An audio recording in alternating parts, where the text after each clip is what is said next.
Welcome to Paperweights, the podcast where two self-proclaimed gym rats and shooting enthusiasts delve into the world of literature with a sprinkle of humor. Although their biceps could crush a walnut, don't let that intimidate you. They also have a nerdy side. Mike and Brandon have a voracious appetite for reading, particularly in the fantasy genre, and they want to share their passion with you. So grab your protein shake and your favorite novel and join us for a humorous and insightful journey into the world of books with Paperweights. Welcome back to another episode of the Paperweights. I'm your host, Brandon. And Justin. And today we're going to be discussing Robert Louis Stevenson's? Yes. Yes, Dr. Jekyll and Mr. Hyde. So this is going great. This intro is going great, Justin. This is the second episode for our spooky series for October. Technically, it's a strange case of Dr. Jekyll and Mr. Hyde. Yes, it's a strange case of Dr. Jekyll and Mr. Hyde. It's kind of fun. Yeah, I'm liking the horror stuff and the thriller stuff this month, so should be kind of fun and exciting to discuss this. Before we do, we are sponsored by a Louisiana small business, Mudcat Whiskers. They sell beard care products for men and men's grooming products, candles, cologne. And so you can head on over and see what they got in stock at www.mudcatwhiskers.com. You can use code Paperweights at checkout and you'll save yourself 15%. They have fragranced, scented, and unscented beard balms, washes, oils, and conditioners. And then they have some scented candles and some colognes. So head on over there, check them out. We love to support small businesses, local businesses, and all that good stuff. And so if you check them out, you help them out too. So, all right, this has been a fun month so far. Paramount Plus decided to add back all of the Friday the 13th movies, and they took away November 1st of last year, while my wife and I were in the midst of watching them all.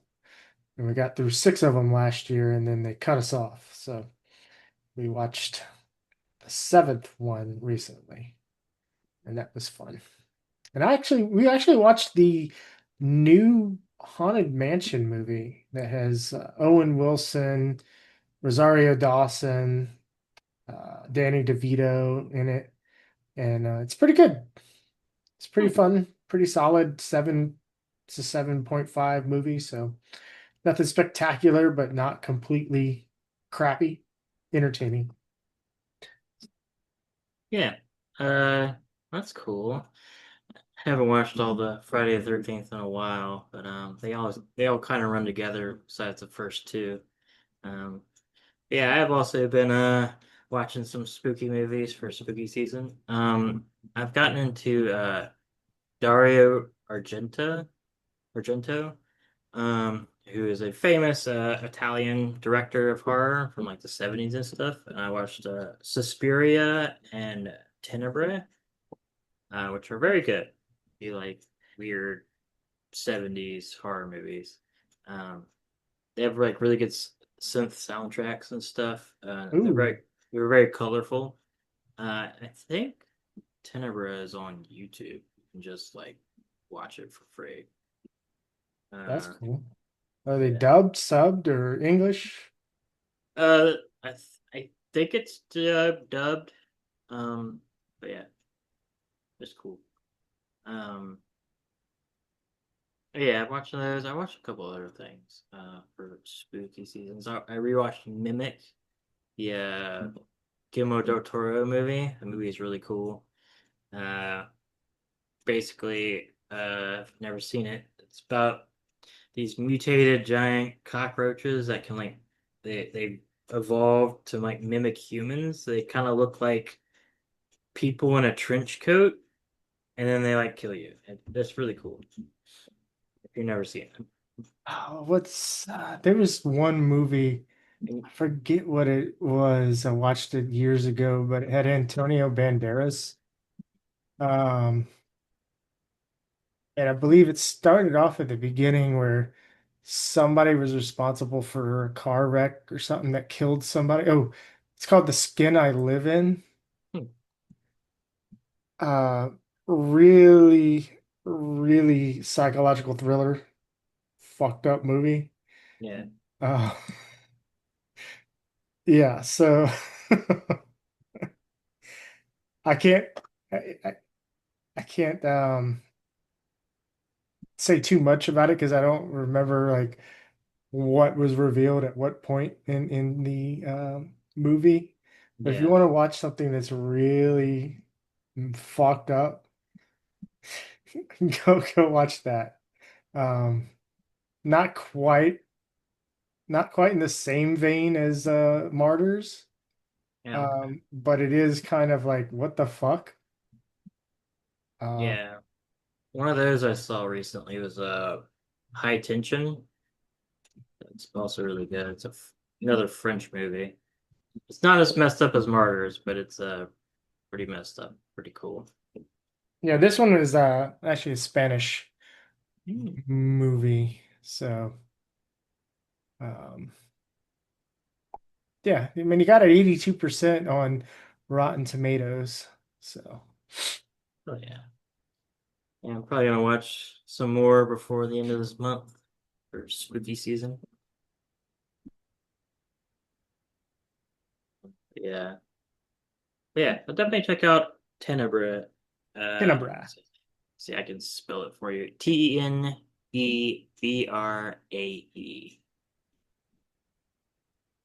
It is on YouTube for free. Okay. Yeah, that's cool. Yeah, it's cool. It's an 80s movie, so he did a lot of 70s and 80s. Uh, or he has a really crazy style. It's fun. I wonder if I can get my wife to watch it. So, Maybe. all right. Yeah. All It's right. kind of So, that one's kind of like a slasher movie. So you've been watching Friday the 13th, so she might like it. okay. Yeah, those like she's not scared of those. Yeah. Yeah, the basic premise is like this dude is an author of the book Tenebra, and he's in, I think, Rome or something doing a book signing, and like people are getting killed, like what's happened in his books, and it goes into a mystery thing. It's cool. But yeah, All right. So, hey, first impressions on Dr. Jekyll and Mr. Hyde.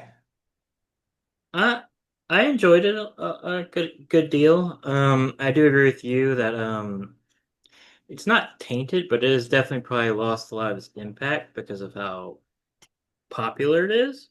I was it was kind of interesting because I I have to imagine Lovecraft took some inspiration from it because it kind of felt like reading a Lovecraft a little bit with the structure, especially at the end where it's like all told in diary form basically. Yeah. So that was kind of interesting tying it back to last week's episode. Um Yeah, I kind of felt that way too. I think I think a lot of what's cool about this style of horror writing is that you don't have necessarily a reliable narrator for most of it. You have somebody that might have experienced it or is experiencing it secondhand through reading things.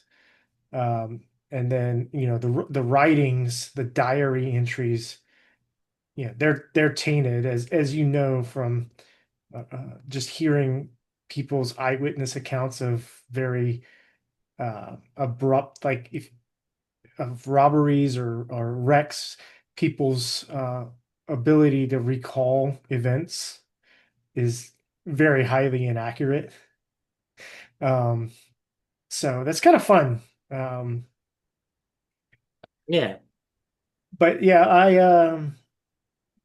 like I said, told you and you agreed. if we didn't know the twist of Dr. Jekyll and Mr. Hyde being the same person, we it might have hit a little differently. More suspense. It still had its charm because I didn't quite know where it was going to go or how it was going to meet up Yeah. at the end. So, and I like that. Ultimately, the end, the last chapter, the letter from Dr. Jekyll, it basically does the literary analysis of the themes of the book. Yeah. Yeah. So you don't necessarily have to go think about it too much. It's like, hey, this is what I intended this book to discuss. Um, so, but we can Yeah. go through. Yeah. One other thing, it was kind of interesting because all of our like modern Mr. Hydes and stuff, like even the League of Extraordinary Gentlemen, Mr. Hyde, and like the Hulk is very Dr. Jekyll, Mr. Hyde. They all become big, and Dr. Hyde becomes tiny. I It was a was thinking the very same thing. because even like the Lord of the Extreme or League of Extraordinary Gentlemen, like he actually hulks up and stuff. So it was really interesting. I was like, oh, that's cool. I wonder why they did that. Yeah, that was one of the big things I noticed because when it started describing him as a smaller person, I was like, what? No. He's big. He turns into a big guy and just like, yeah, hulks out basically. Yeah. So I God, was there was another example that I can't remember what it was. It wasn't the Hulk. Um, but it was another Marvel superhero.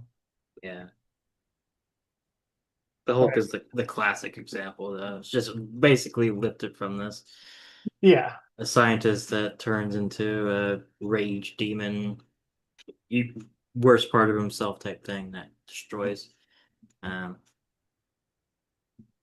yeah, yeah, that was interesting.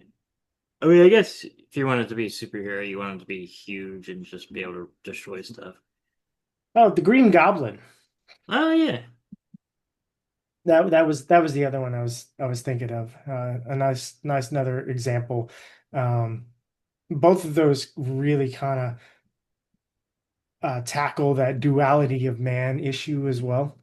Because like, with the Green Goblin, he's like evil and wants to destroy Spider-Man, whereas Norman Osborn, he's a scientist wanting to research things to better mankind, et cetera, et cetera.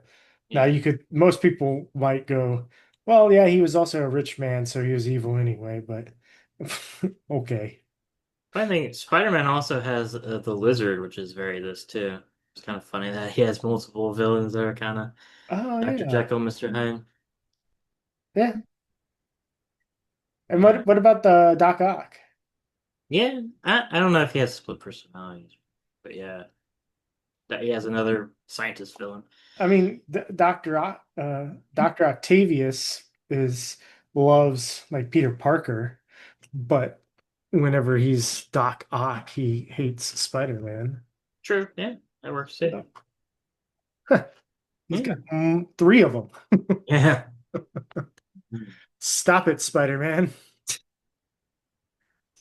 yeah. I All think right, you want to kind of go through a summary? We don't yeah, necessarily have to go chapter by chapter. In fact, I mean, I could see it being chapter one, then all chapters, then nine, and then 10 kind of being a split because like the first one is a lot different than all the subsequent chapters until you get to um, the other doctor's letter are basically yeah, telling the story. yeah. So We got the story of the door, which is the first one. We get our main character, Gabriel Utterson, who is a lawyer, right? Yeah, he's a lawyer. And basically, they're like, he's like walking with his friend, and he sees this like weird dude, like basically run into a child, and like don't do anything about it. And, like, what the hell? That's weird. And he like goes into the Dr. Jekyll's like building, and Is that what happened, or was he recounting a story? I thought they were walking down the road, saw the door, and then he recounted a story he heard about that. I think he saw it. I don't think he saw it as he was walking down the road with his friend, Yeah.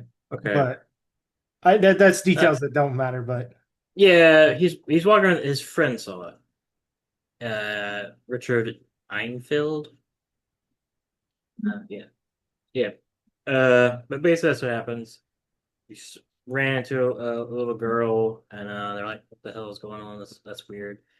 Um, yeah, this weird looking, repulsive creature kind of runs into the the house of Dr. Jekyll. Ooh, scary. Um, and the thing of note in that he was like was added to the mystery was they followed him, like the cops were there, the police were there, and was like, "Hey, you, what are you doing running over this girl?" And he's like, "Oh, I'll pay for everything." And he goes in and he comes out with a check that was signed by Dr. Jekyll, and they're like, "How did this guy get this?" Because it cleared, and they're like, "Oh, this is interesting." yeah. Uh, Uh, so it sparked a conversation of that door. yeah. And then we kind of get more stuff where they're like trying to figure out Mr. Hyde, Dr. Jekyll. They get a will that says basically in the event of Dr. Jekyll's death or disappearance, Hyde gets all of his stuff. So like that's very odd and suspicious. Let's do that because yeah, they're like trying to figure that out. And then we meet this other physician that Dr. Jekyll's kind of like friends with, and Utterson's kind of friends with, and they're like trying to figure out what's happening to him. He's being a recluse and all kind of weird stuff. Um, yeah, it's kind of what happens there, and then like it's just more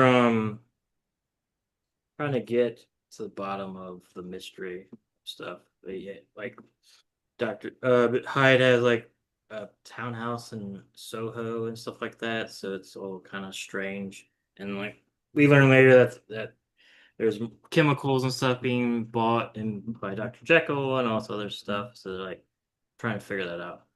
And they're like, oh yeah, he's probably just like blackmailing him and trying to like he's my friends got put up with a bad guy, and we need to kind of like protect him. Basically, that's what they're trying to figure out. Um,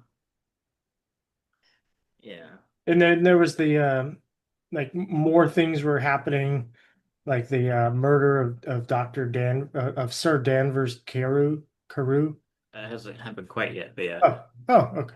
Keep going. yeah. That's basically chapter two. Is they're figuring it out.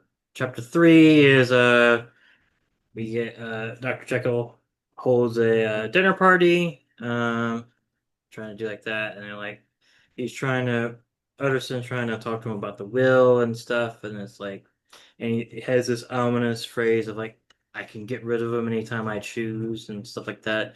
That's very strange. Um and they're like, what's going on? This is crazy. Chapter four is the Sir Danvers Carew murder. Basically he's with Dr. Hyde is witnessed just like savagely beating this guy to death with a cane, like splitting the cane, and it's pretty gnarly.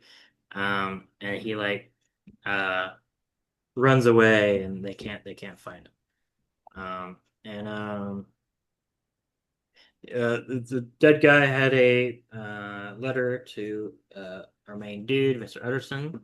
Um, and yes, yeah. Let's see what else happens here. Uh, Utterson also recognized the cane as a gift that he had given Yeah. to Jekyll before. Yeah. Yep. Uh, let's see. Hyde is gone. They go to his place in Soho, and he's gone. Like it's been ransacked. He's gone. Then he visits Jekyll. Jekyll's looking pretty rough, and he's like, "Mr. Hyde's not going to show back up." And he's like, "We're not going to see anything from him. He's gone for good." Um, and then yeah, we get a little thing where the it looks like Dr. Jekyll's forged.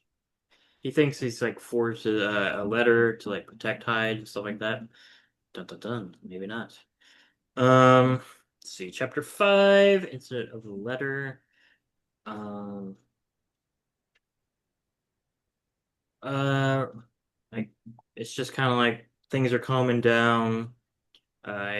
Jekyll's socializing and things like that. Um, yeah, we're good there. Kind of more stuff. Chapter 6 is Dr. Lanyon. Let's see.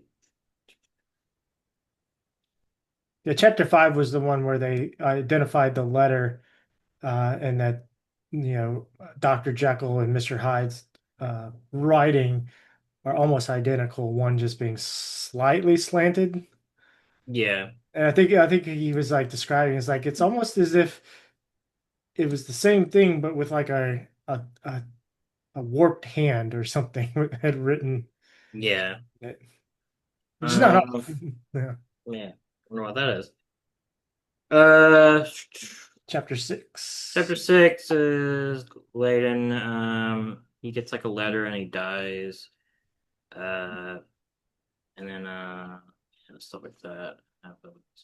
Oh, basically they're trying to figure out the mystery, and they eventually do. I don't know if we want to keep going through it all like this.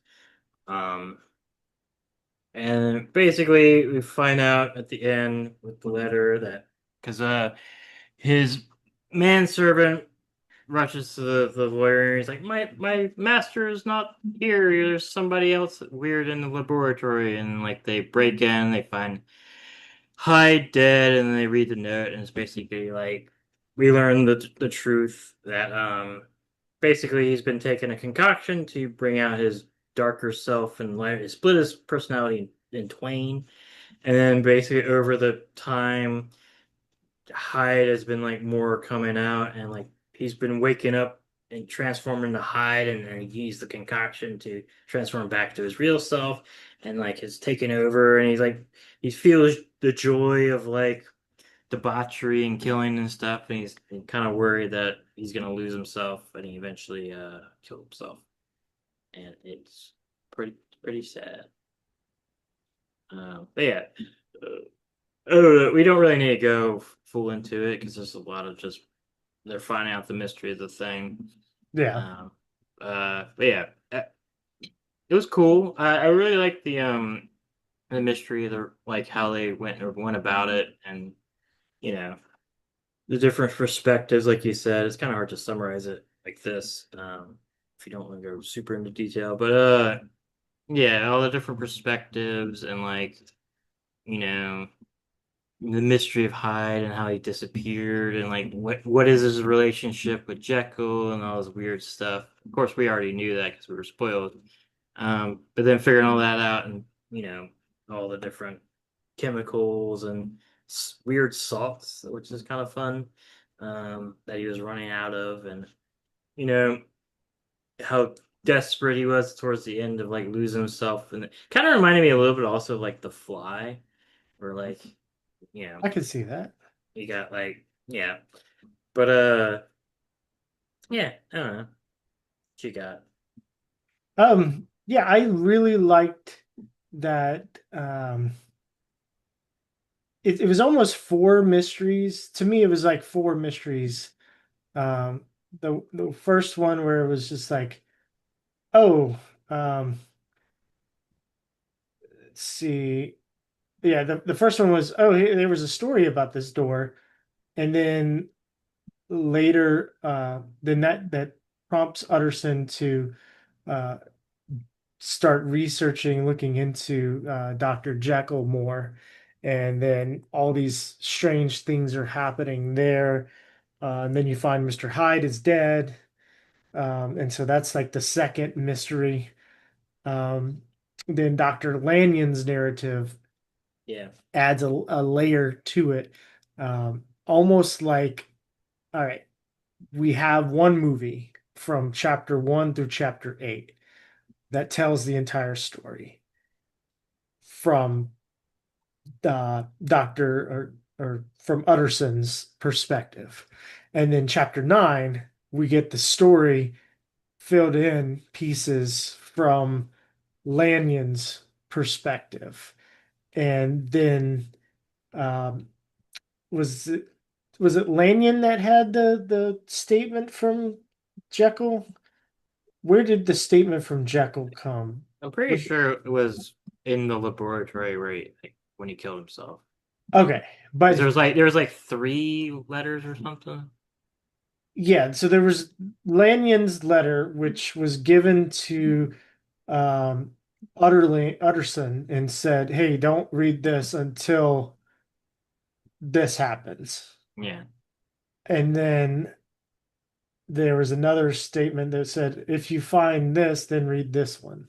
Yeah. Um, so yeah, you get more perspective on the story and the narration from Dr. Lanyon's point of view, who was kind of privy to some of Mr. Hyde's and Dr. Jekyll's machinations.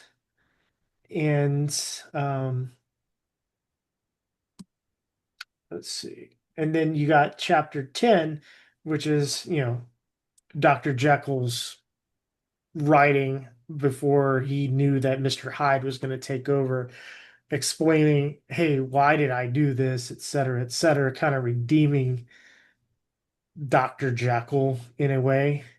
Yeah. Uh, and so like it changes things. There's like a twist. I could see it being, oh, okay, there's two different people, and Dr. Jekyll is being um, kind of blackmailed by Mr. Hyde into something, and Mr. Hyde is carrying out all these nefarious things, or they're in league with each other, and then we find out, oh, okay, well, they were the same person, but why is he doing this? And then we find out, oh, this is why he was doing it. So it's like twist after twist after twist. Uh, just kind of like some thriller movies, I guess. Yeah. Yeah. I Mystery, enjoyed I suspense. enjoyed the body horror aspect of it, like waking up in the other body and you're like, what the hell? I mean, like you feel your mind growing numb and like starting to enjoy the perverse pleasures of like evil, which is kind of crazy. Uh, yeah, it was really cool. Yeah. So as far as separating good and evil sides, was that was his intent at first? Yeah, So it's just a weird. Um, oh well, I mean, okay. It is kind of still kind of strange to be like, like, all right, I still want to do these evil things and my darkest desires, but I don't want to feel guilty for them.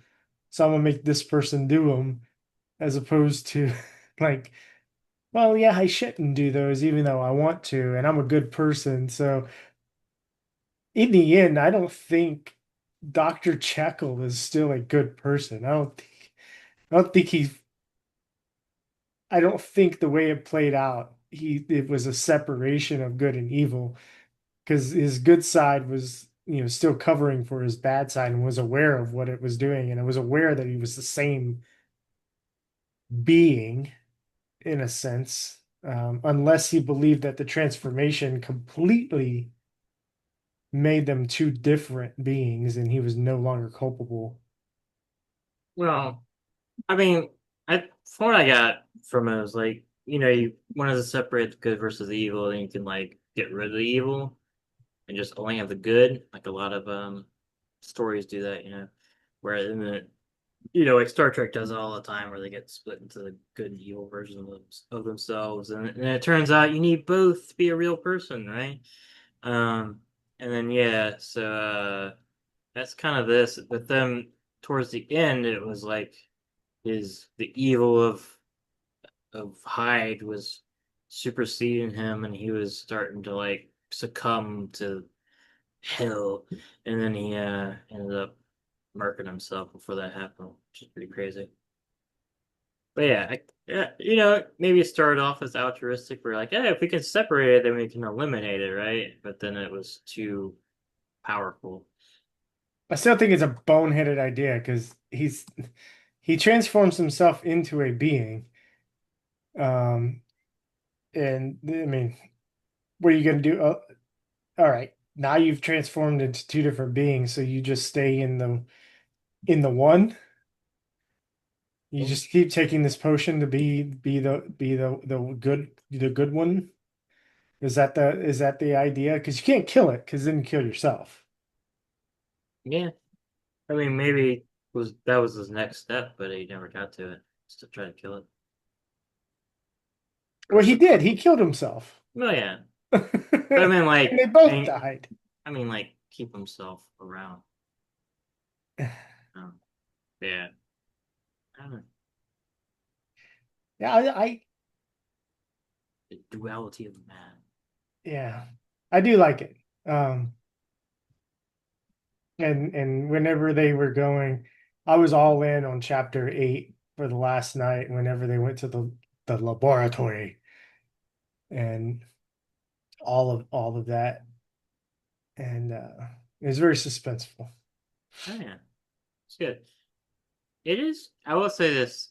I enjoyed this short story a lot, or I guess novella would be called now. It is interesting what stands the test of time, right? Because I'm Mhm. sure there's other stories contemporary to this that are of similar quality, and this one just happened to stick with people and get into pop culture, and you know, now we have the Hulk and things like that. So it's just kind of fascinating because just thinking about it. I mean, I think it's worthy of it. I bet back in what 1886 or whatever, whenever it Yeah. came out, it was like mind blowing. But it's interesting that 2025 we're reading it, and it's still good. Oof, excuse me. Um, yeah, it's almost a victim of its own success though, Yeah, because like it's it's hard to not be spoiled the fact that Dr. Jekyll and Mr. Hyde are the same person, just going about your normal day oh yeah. in movies, and it's just a willy-nilly spoiler everywhere. So I don't think it ruined it though. I really don't. it doesn't ruin it. But I could see it being like to be alive in the 1880s and 1890s when this story came out and you read it and you're like, oh my God. Um, I think it had a very stronger impact. I mean, even today, had you not known um, that they were the same person, I think it definitely would have a different impact Yeah, finding out that they were the same person. yeah. It's just, I mean, yeah. I mean, like if like the ending of like Psycho or something, you'll watch that movie differently. So or The Sixth Sense or any other type of you know, kind of twist ending-ish movie. It doesn't like ruin it, but it does change it. And you can't get that back. Um so you never really know what it would have been or, like. or Citizen Kane for that matter. I don't think that matters as much. And kind of like I would say like knowing that it was more the format and all the way it was told that was really interesting because like the main character is what Utterson basically, and nobody knows who he is, right? In modern pop culture. So it's kind of so I was like, oh, okay, this is the main dude. He's like a lawyer. That's kind of cool. And then like, he only kills like one person. You kind of think there'd be a little bit more bloodbath besides himself. Um, so yeah, it was interesting. Yeah. I enjoyed it. I'm glad I read it. Yeah. It was fun. It was really fun. Um, yeah, really don't have any more to say on that. If we can figure out what we want to read next. All right. You want something short? Yeah, the short things have been working for me lately. Um, Let's see. Did we just say that at the same time? yeah. Um,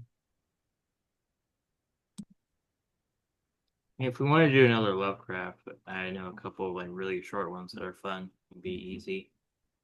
Um, I know other. I mean, oh, we could do the Willows. The Willows is really cool by Algernon Blackwood or the Wendigo.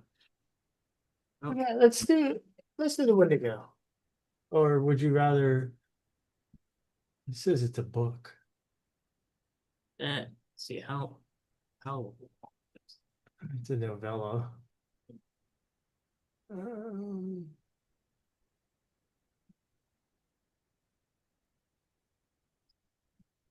audio. Yeah, like the Willows is like 2 hours long on audio.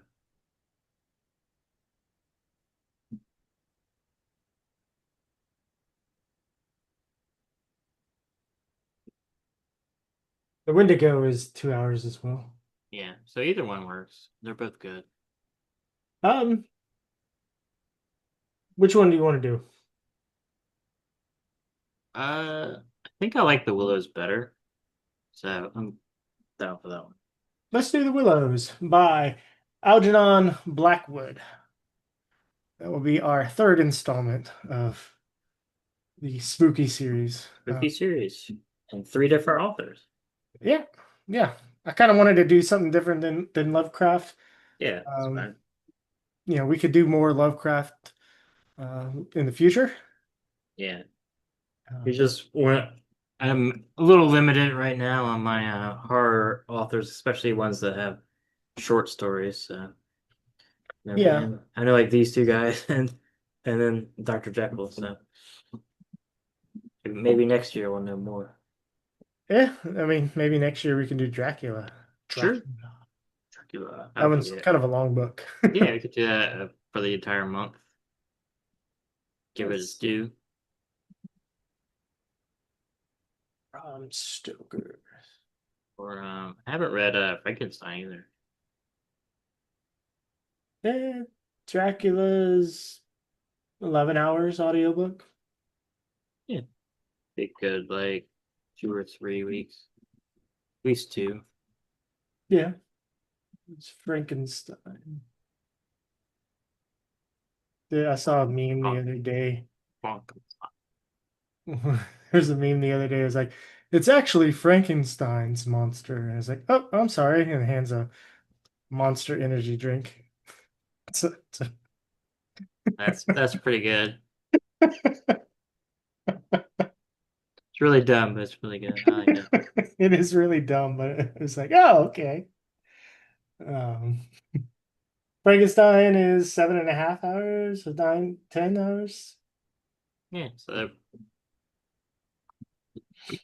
they could probably like next spooky season, or if we ever feel like doing a mid-year, another month spooky season, we could do like one of those, and then probably a short story for the final week.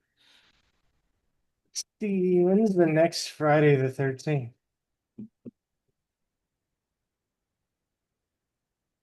In February. Come on. Yeah, we could do it then. Yeah. All right. The Willows Yeah, by Algernon Blackwood. it's a cool story. what we will discuss next. And I know after this sometime we are going to read Red Rising. Um, and we were throwing around the idea of alternating Red Rising books with another series of books. Have we decided what series? I don't think we have. Uh, Two that I have in mind are The Unhewn Throne by Brian Staveley, which starts with the Emperor's Blades. Okay. Um, this I've read the first one, but there's two more that I want to read. And basically, it starts off with the Emperor is dead, slain by enemies unknown. His daughter and two sons, scattered across the world, must somehow stay alive and unmask the assassins. But each one has a different life path. So one's like um, the daughter is like a ward of the throne. She was living with him, so she's protected by people that were around her father. Then one son's a monk, and one is like a special ops training.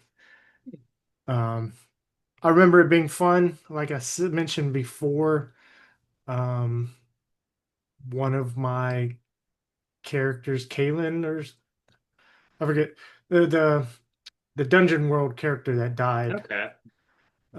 was based off of an amalgamation of characters in this series. So there's that one, and then there's How many the books are in it?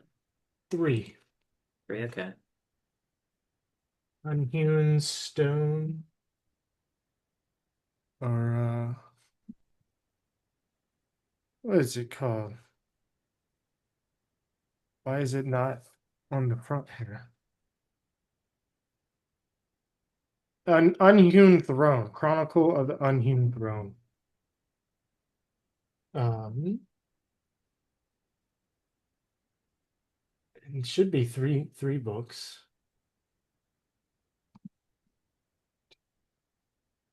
I think it's three books. And it's completed. It's like a trilogy. Yes, Nice. it is completed.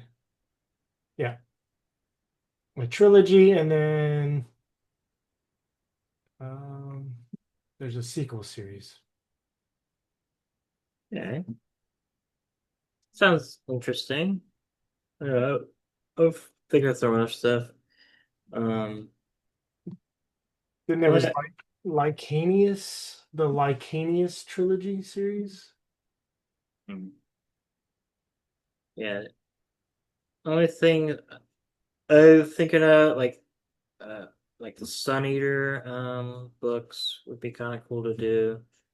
I've like read like a third of the first book. It's like sci-fi, very kind of Dune inspired.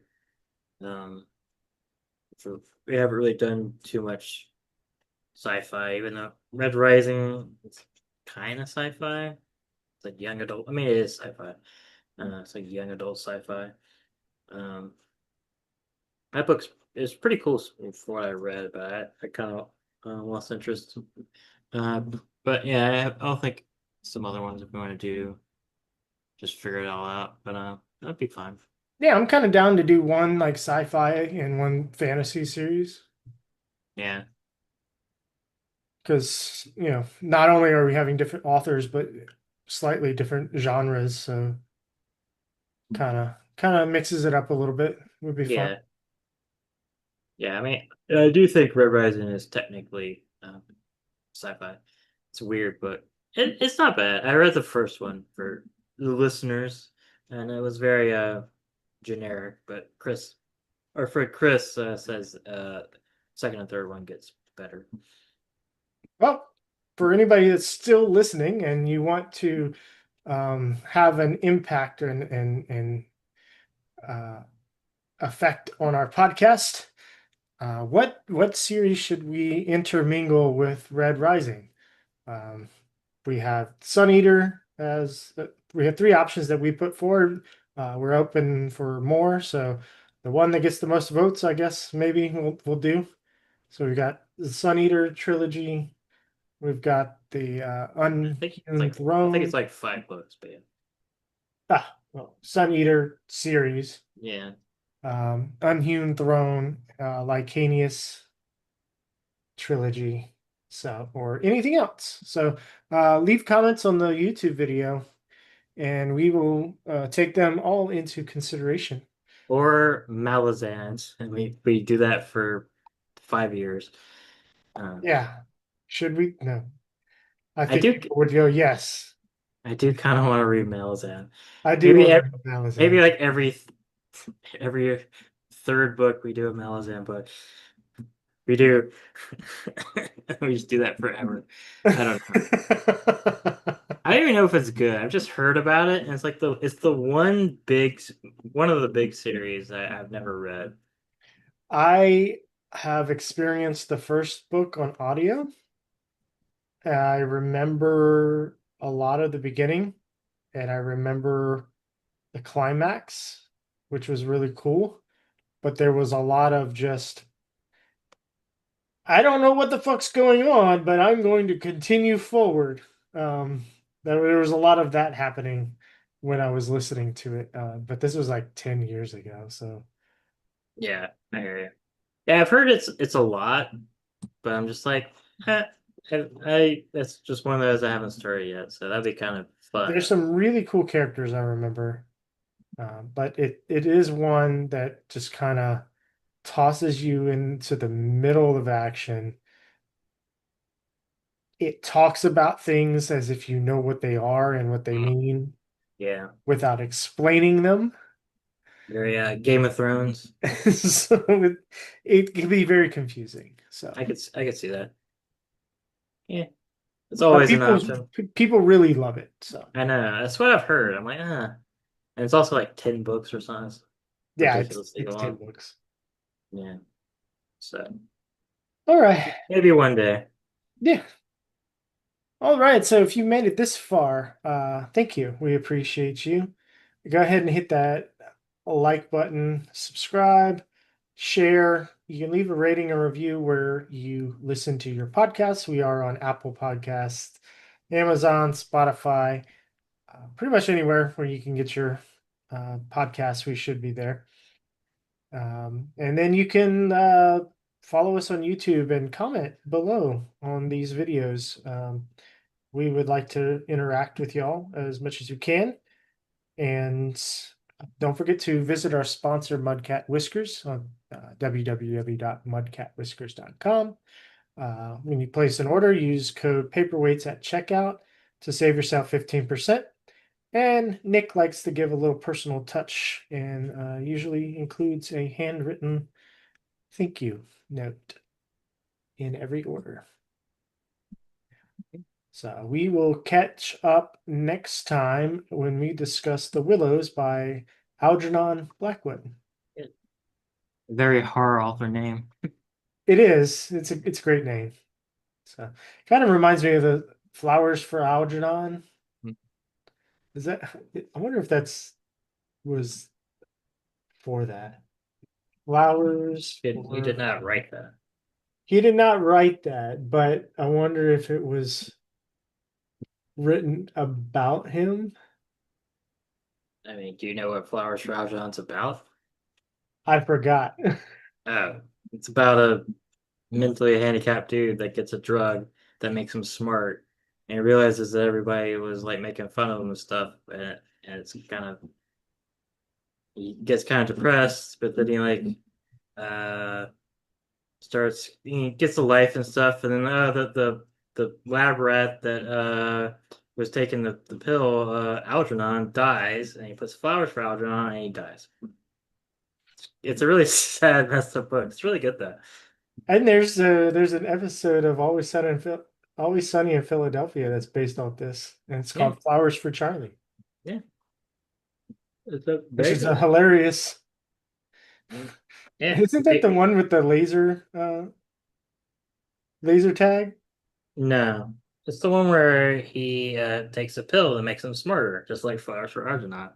Turns out it was a placebo, and he just like thought he was being smarter. Um, but yeah, That shit's creepy. yeah. Anyway, maybe we'll do Flowers for Algernon one day. You It you just spoiled it. oh, you'll forget. Yeah. It's very good though. Yeah, I think I've read it before. I just forgot what the story was, but all right, anyway. Um The Willows by Flower The Willows by Flowers for The Willows by Algernon Blackwood. And we will catch y'all next time.